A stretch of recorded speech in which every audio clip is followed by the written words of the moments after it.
Bonjour à tous, bienvenue pour cette 19e séance sur GNU Linux. Avant d'attaquer ce que j'aimerais aborder avec vous ici, notamment les supports de stockage, on va en parler bien en détail. Je voulais venir sur une commande que j'aurais pu, on va dire, aborder avec vous dans une vidéo précédente, mais que j'ai oublié, donc je vais en profiter rapidement, faire une petite parenthèse pour commencer, pour vous la montrer dans cette vidéo là, avant de passer à la suite. Alors cette commande te permet tout simplement de vérifier en fait donc de comparer deux fichiers et de vérifier un petit peu les différences qu'il peut y avoir entre ces fichiers là. Donc ça peut être utile par exemple si vous gérez un système de version, donc plusieurs versions d'un même fichier, vous voulez voir ce qui a été modifié, ce qui a été changé entre ces deux fichiers là. Donc vous avez une petite commande très pratique pour le faire. Alors j'avais créé tout simplement donc un fichier, alors je vais y arriver, main cpp qu'on avait vu dans des vidéos précédentes, et j'ai fait donc un other main qui est en fait le même code qu'ici, et j'ai fait quelques modifications pour que vous puissiez voir très rapidement. Donc c'est une commande très simple à utiliser en fait, puisque vous tapez la commande diff, d'accord, vous placez donc le fichier, on va dire source, donc le fichier de base. Donc moi c'est, alors attendez, on va déjà se passer dans le bon répertoire, ça va être mieux, voilà.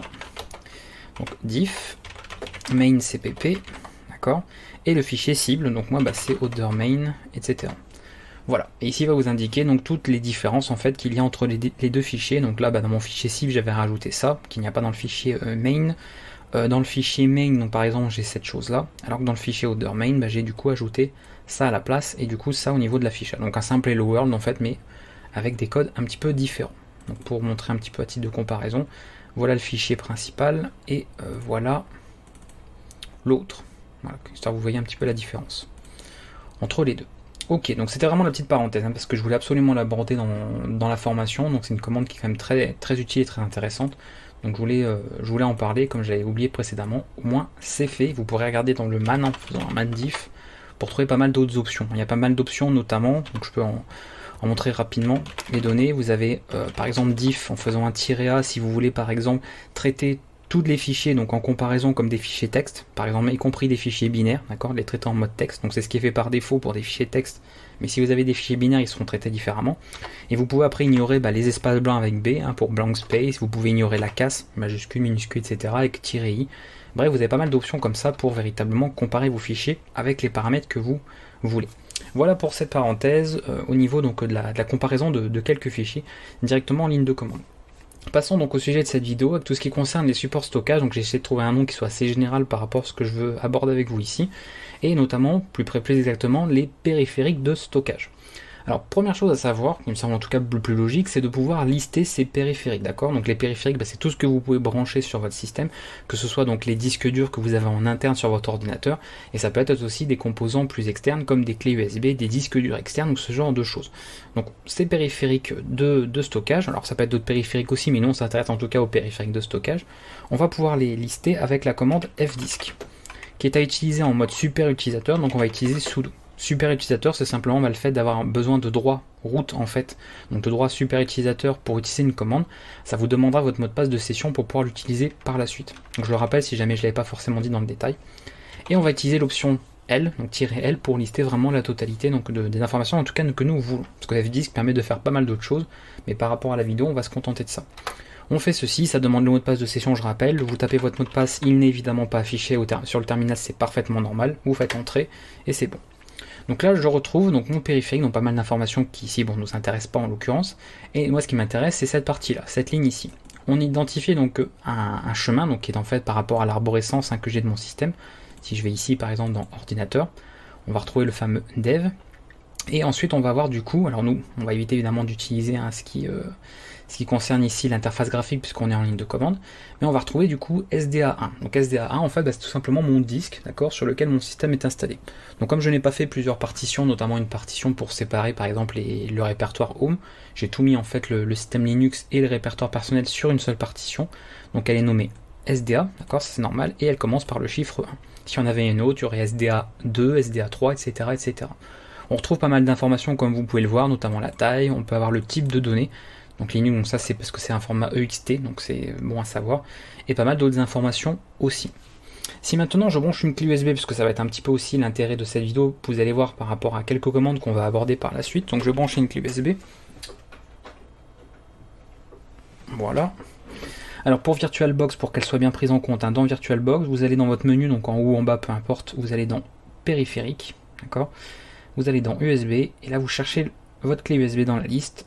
Hop, comme ça elle va être chargée dans VirtualBox, sinon elle ne le sera pas forcément par défaut. En tout cas, moi comme je l'avais fait faire, on n'avait pas de configuré de chargement automatique, de reconnaissance automatique des clés USB sur VirtualBox. Donc là je vais refaire la commande, donc je vais refaire, hop. Et ici nous avons du coup un autre point. Donc on retrouve notre fameux disque, toujours pareil, la partition du disque. Et moi ce qui m'intéresse ici c'est SDB. Donc SDB généralement c'est pour tout ce qui est SDB, c'est normalement support externe, mais pas forcément, il faut faire attention à ça quand même. Mais en tout cas on peut l'identifier facilement. Donc c'est moi une clé USB là. On a le type, donc elle est de toute façon en exFAT, ce genre de choses. Et nous retrouvons du coup ce chemin là. Voilà, donc on peut comme ça lister déjà les périphériques que nous avons, et on va pouvoir par la suite travailler dessus, notamment pour la clé USB, c'est pour ça que je l'ai utilisée, parce qu'elle va nous servir pour la vidéo. Donc ça on reviendra dessus plus tard. Alors, vous savez généralement tous comment ça marche, quand on branche par exemple une clé USB, vous avez donc le système d'exploitation qui va charger automatiquement cette clé, et il va ouvrir, donc on va proposer en tout cas de parcourir le contenu de votre clé USB via l'explorateur de fichiers. D'ailleurs je peux le vérifier très simplement, je vais depuis mon explorateur. Ici, je vois donc la petite clé ici, je clique et du coup, je retrouve voilà, le contenu de ma clé USB. D'accord? Je peux retrouver ça sans problème. Je peux créer un petit peu ce que je veux. Il n'y a pas de souci à ce niveau-là. Une fois que j'ai fini de m'en servir, j'éjecte la clé, d'accord, comment c'est faire, et je peux la débrancher directement du port USB. Donc voilà grosso modo comment ça marche. Ok? Il faut savoir donc que quand un support comme ça est chargé automatiquement, on parle d'un montage, d'accord, on dit que le système monte en fait la partition directement, et ici en l'occurrence de manière automatique. Donc c'est un montage automatique. Sur Linux, pour gérer tout ce qui est montage automatique, alors pas forcément pour des clés, puisque là c'est des cas à part, mais on va dire par exemple pour vos disques, quand vous démarrez votre système, le système charge automatiquement sur le disque, donc ça veut dire qu'il y a un point de montage automatique qui est effectué. On va retrouver un fichier, par un répertoire, qui liste justement ces points de montage automatique. Donc en l'occurrence, on va regarder son contenu avec cat, le fichier qui est dans /etc, d'accord, stab. Et ici nous retrouvons pas mal, alors ça c'est des commentaires, tout ce qui commence par un dièse, ça ne nous intéresse pas, mais nous ce qui nous intéresse c'est du coup toutes ces lignes là, d'accord, en l'occurrence, donc les deux, surtout les deux là. Donc on a plusieurs informations, on va avoir par exemple ici vous voyez un chemin, donc /dev quelque chose, un swap file, donc ça c'est le fichier swap, comme on a fait à l'installation, et on peut des fois retrouver donc une information qui est un peu nouvelle pour vous, qui est l'UUID. Donc l'UUID c'est tout simplement un identifiant unique qui va permettre en fait d'identifier, comme ça l'indique, le périphérique en question. Autant le chemin qui est là, d'accord, comme on a vu tout à l'heure, /dev, /sda1, sdb1, etc., ou éventuellement une étiquette n'est pas une information qui est fiable à 100%, parce que selon le périphérique que vous branchez, un autre périphérique pourrait prendre ce point de montage, ou en tout cas ce nom-là, d'accord, ce chemin-là. Par contre, quand on a un nouveau périphérique qui est fait, donc par exemple formaté, une clé formatée ou ce genre de choses, ou un disque, il va y avoir un identifiant unique qui lui sera spécifié. Donc ça, je sais que cet identifiant unique correspond véritablement, donc vous voyez ici à mon chemin donc racine, donc le répertoire racine, donc c'est-à-dire le système, c'est en ext4, et donc on a pas mal d'autres infos mais ici qui ne nous intéressent pas, donc ça permet de l'identifier. On peut d'ailleurs retrouver tous ces identifiants uniques en faisant la commande lkid, en sudo également, il faut la faire avec les droits super utilisateurs. Et ça vous retrouvez du coup, vous voyez, tous les identifiants uniques. Okay. Alors soit un identifiant comme ça, soit on peut retrouver, vous voyez par exemple un label dans ce qu'on appelle une étiquette, donc ça c'est parce que j'avais donné un nom à la clé pour qu'on la reconnaisse bien, et cette information là. Donc vous voyez du coup je sais ici que ma clé USB que je viens de brancher, elle a cet identifiant là. Rien ne m'empêcherait par contre de débrancher cette clé, d'en brancher une autre. Si je branche une autre clé USB, elle se mettra certainement sur ce même chemin-là, SDB1, parce qu'elle sera la première clé à être branchée, le premier support ici. Par contre, elle n'aura pas ce même identifiant. Donc vous voyez, autant ça, c'est pas des informations fiables en termes d'identification de vos périphériques, c'est bon à savoir. Par contre, cette information-là, elle l'est. Okay, chaque identifiant ici est unique, voilà, pour chacun de vos périphériques de stockage. Donc voilà pour ça, donc j'ai pris un peu le temps d'expliquer, parce qu'il faut bien le connaître, mais bien savoir comment ça fonctionne, et au moins maintenant vous savez à quoi sert cet identifiant là, et comment en tout cas ça fonctionne par rapport à vos périphériques. Donc ça, ce sont, si on reprend donc le contenu de fstab, donc prévus par le système, les points qui vont être montés automatiquement. Heureusement d'ailleurs que ma partition système est montée automatiquement, sinon au démarrage de mon PC, en tout cas d'ici du Linux, j'aurais pas accès au système, ce qui serait assez embêtant. La partition swap évidemment, elle est montée aussi automatiquement, par contre on voit qu'il n'y a évidemment pas la clé USB, d'accord. Je pourrais, si je voulais, il faudrait que la clé USB reste tout le temps branchée, définir un point de montage automatique pour ma clé USB. Ce qui fait qu'à chaque fois que je démarrerai mon système et que la clé serait branchée, si Linux ne gère pas le montage automatique, ce qu'il peut faire généralement pour tout ce qui est support comme ça amovible, et bien via l'enregistrement qui aurait été fait dans ce fichier, on pourrait du coup faire le montage nous-mêmes. Une fois que certains montages de périphériques sont en tout cas effectifs, qui sont bien produits, on va les retrouver dans un autre fichier qui est mtab.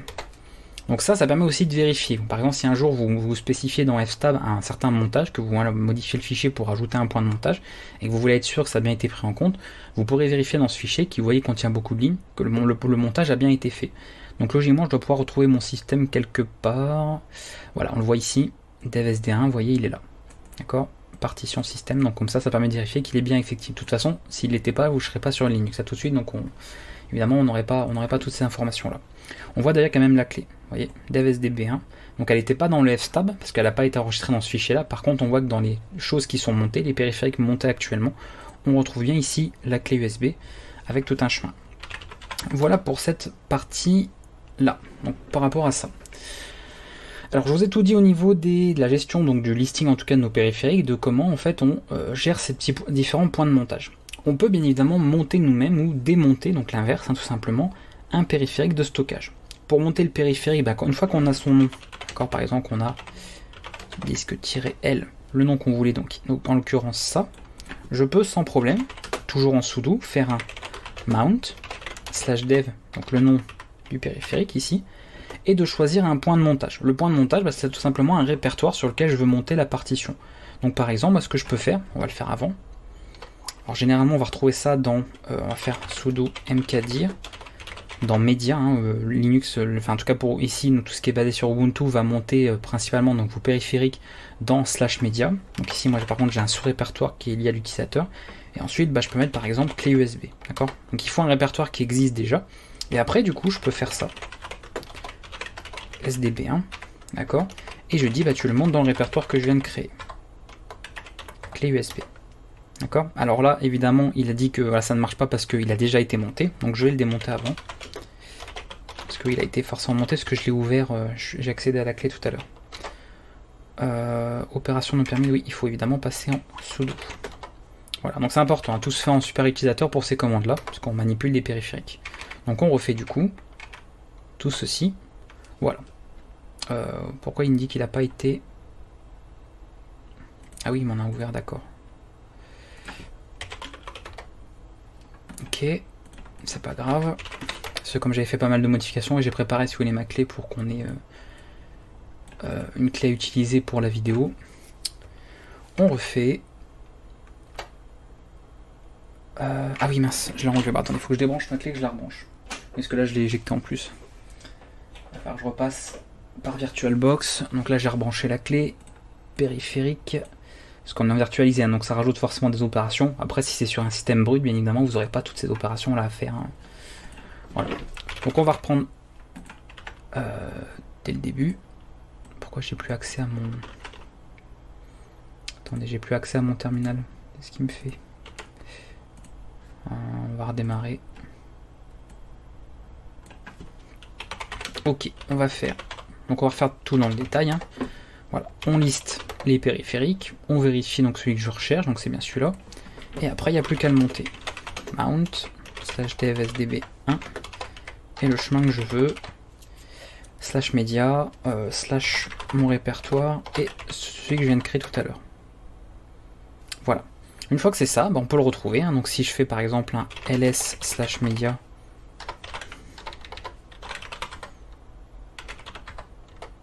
Voilà, on retrouve, vous voyez, le contenu de mon répertoire. Donc on peut le vérifier de manière graphique si on veut s'en assurer. On va dans autre emplacement. Alors ça revient à cliquer directement là, ça c'est ce que font tous les systèmes d'exploitation. Ils vous mettent en fait le support directement là en raccourci. Mais si on veut le chemin depuis la base, donc on va dans /media. Voilà, ici. Donc ça c'est un répertoire que j'ai créé tout à l'heure pour voir si effectivement il n'y avait pas de problème. Donc on s'en fiche. Et la clé USB, on retrouve, vous voyez, le contenu de ma clé USB. Donc ça revient à cliquer encore une fois ici sur le raccourci. Vous avez pareil sur Windows, quand vous avez Windows, vous savez, depuis l'explorateur de fichiers, il vous met généralement un raccourci comme ça sur le volet de gauche. Voilà pour ça, au niveau de cette clé. Une fois qu'on n'en a plus besoin, on fait tout simplement un umount db1. Ce genre de choses. Et là, c'est bon. Ok pour ça. Donc vous avez vu un petit peu comment se passait le montage, démontage. Donc ça peut être, alors dans pas mal de cas, ça peut être utile de choisir un peu le point de montage qu'on veut pour un type de périphérique précis. Ou quand on veut par exemple faire des périphériques partagés ou faire monter un disque Windows sur tout simplement sur un système Linux. Donc ça peut servir dans pas mal de cas. Donc si par exemple vous avez des fois des périphériques qui on n'arrive pas à monter tout seul de manière automatique parce qu'il manque certains paquets ou autres, bah ça peut des fois résoudre pas mal de problèmes de gérer vous-même manuellement pour que ce soit bien pris en compte. Donc c'est pour ça que je vous montre tout ça, parce que c'est quand même de toute façon utile de savoir le faire en ligne de commande. Ça vous montre un petit peu comment gérer comme ça vos supports de stockage depuis le shell. Voilà pour cette partie-là. Alors j'essaie de rien oublier, parce qu'il faut vraiment pas que j'oublie, parce qu'il y a plein de choses à voir dans cette vidéo. Bon, j'avais noté de toute façon sur un papier toutes les commandes qu'on devait voir, tout ça, pour être sûr de rien oublier. Donc on avait vu tout ce qui était pour le montage, démontage, je vous ai parlé des fichiers qui géraient tout ça, donc ça on a toutes les informations qu'il faut. Et maintenant, on va passer donc sur, on va dire, quelques commandes de fin, et notamment bon, des commandes pas mal pratiques. Non, il y en a une, bon, je vais la montrer très rapidement, mais c'est une commande pour tout ce qui est statistique lié à des fichiers, d'accord. Ça peut être utile, notamment, enfin surtout statistiques d'un disque. Par exemple, alors il est toujours de toute façon dans mon dispo, hein, que je l'ai juste démonté, je ne l'ai pas éjecté, voilà. Donc ok. Je vais faire par exemple la commande DU. Évidemment, je vais pas la voir là. Ah mais non, je l'ai pas. On va faire SD1. Donc là, évidemment, on n'a pas d'information. Je vais faire DU sur mon répertoire documents. Voilà. Donc DU va pouvoir indiquer des statistiques de disque. Donc ça pourra montrer par exemple la place qui est prise en fait. Donc la taille par exemple des fichiers que ça contient ou ce genre d'informations là.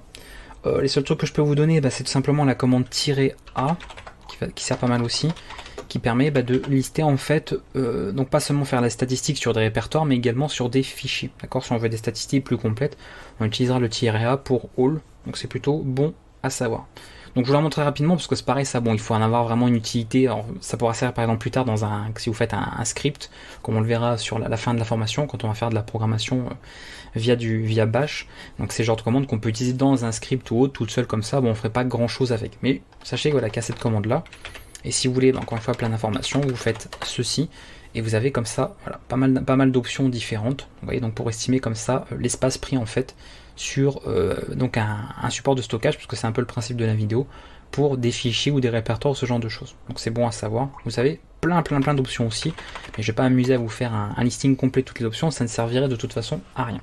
Donc il y a cette commande là, donc ça c'était surtout parce qu'il fallait voilà, en parler assez rapidement, mais on en vient au point sur lequel je vais terminer, qui était du coup là très important, tout ce qui est justement formatage, d'accord, de support amovible, donc en l'occurrence clé USB, c'est pour ça que j'ai pris ça pour la vidéo. Vous avez un fabuleux outil pour faire ça, qui est MKFS. MKFS va permettre très simplement, et ça va être vachement pratique, parce que vous avez des fois certaines clés USB, je pense que vous avez tous au moins une fois, un jour ou l'autre, eu un problème pour par exemple formater une clé, formater un disque, ou alors le format était pas bon, vous aviez ça en partition RAW qui du coup était lisible, enfin bref, on a tous eu au moins un problème un jour avec une clé USB, un support de stockage, qui voulait pas se formater correctement, ou qui n'était plus accessible, ou qui était accessible en lecture. Bref, c'est toujours, source à problème.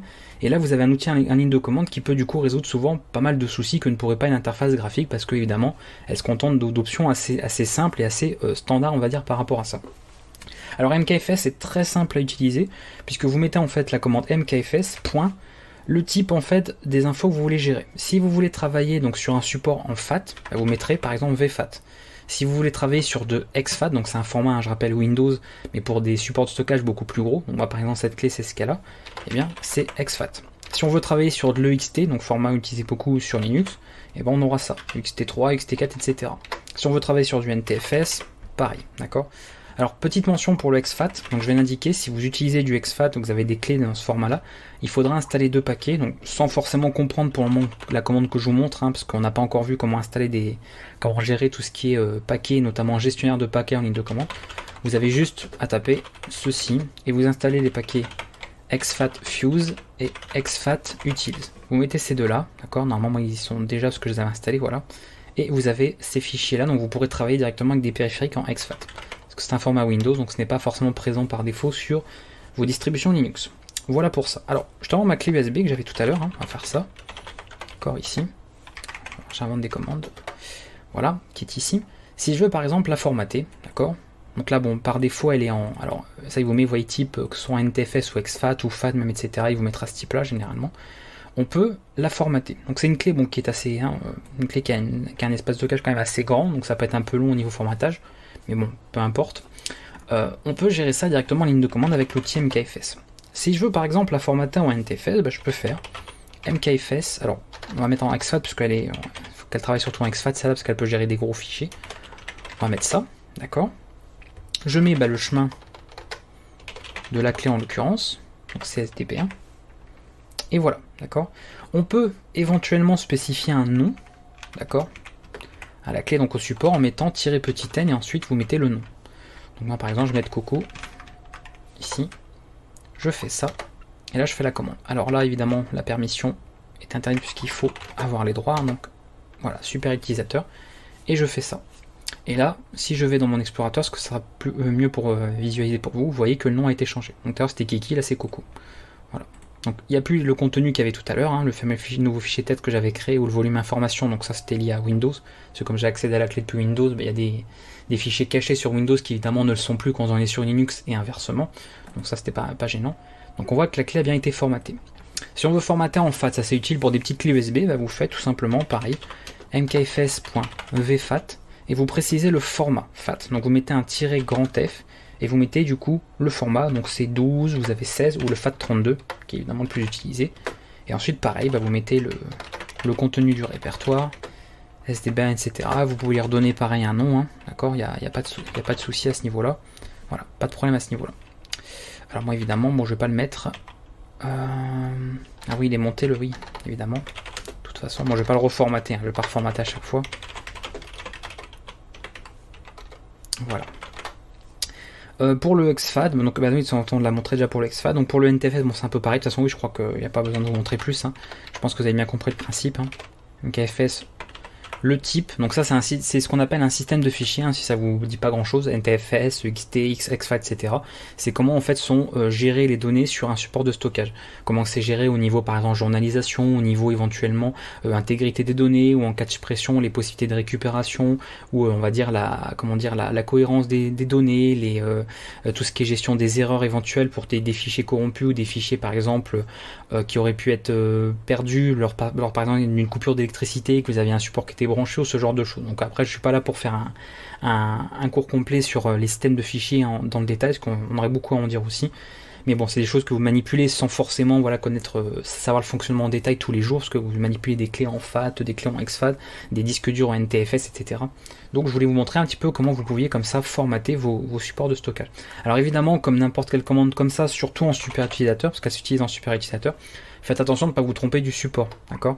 De pas par exemple vouloir formater une clé USB et puis en fait d'être en train de formater votre clé où vous avez votre Linux installé, sinon ça risque de poser pas mal de problèmes.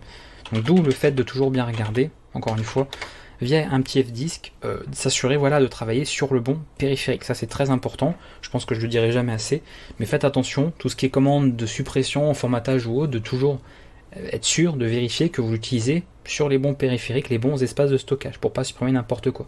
Si là j'essaie de faire un formatage de cette partie, oui de toute façon cette partition là, je vais avoir un petit problème sachant que mon Linux est installé ici. Donc vous risquez d'avoir la vidéo qui se coupe instantanément. Ça va être un peu compliqué. Donc faites attention à ça, hein, de bien gérer ces parties là. Mais écoutez, je pense qu'on a fait le tour pour cette vidéo, je crois qu'il y en a suffisamment déjà, on a eu beaucoup de choses.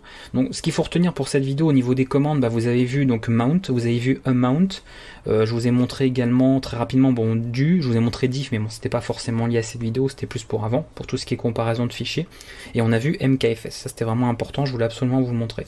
Je vous ai expliqué un petit peu donc vite fait quel était le principe en fait de cet identifiant unique par rapport au périphérique, et on a abordé ensemble les différents fichiers fstab et mtab notamment pour tout ce qui concerne les points de montage automatique. Donc ça fait je pense pas mal de choses déjà de vues encore une fois dans cette vidéo. Pour la prochaine séance, on rentrera un peu plus dans le système. Donc, vous voyez, on a vu les fichiers, on a travaillé ensuite avec des archives. Ensuite, on est remonté un peu plus en travaillant sur les supports de stockage qui contenaient ces fameux fichiers. Et là, du coup, on va passer sur le système. Voilà, on va laisser un petit peu de côté toute la partie disque, etc. Maintenant qu'on a vu pas mal de choses. Et là, on va s'occuper un petit peu de tout ce qui est système, les processus, comment surveiller des systèmes, comment plus tard démarrer des tâches automatiques ou ce genre de choses. Donc, vous verrez qu'on peut faire plein d'opérations en fait directement en ligne de commande et très rapidement aussi. sur Linux. Donc on se réserve ça pour les prochaines séances qui arrivent sur ce cours. J'espère que ça vous a plu. Si vous avez des questions, comme d'habitude, n'hésitez pas à les poser en commentaire. Et je vous dis à bientôt pour la prochaine séance sur vos distributions GNU Linux. Ciao tout le monde!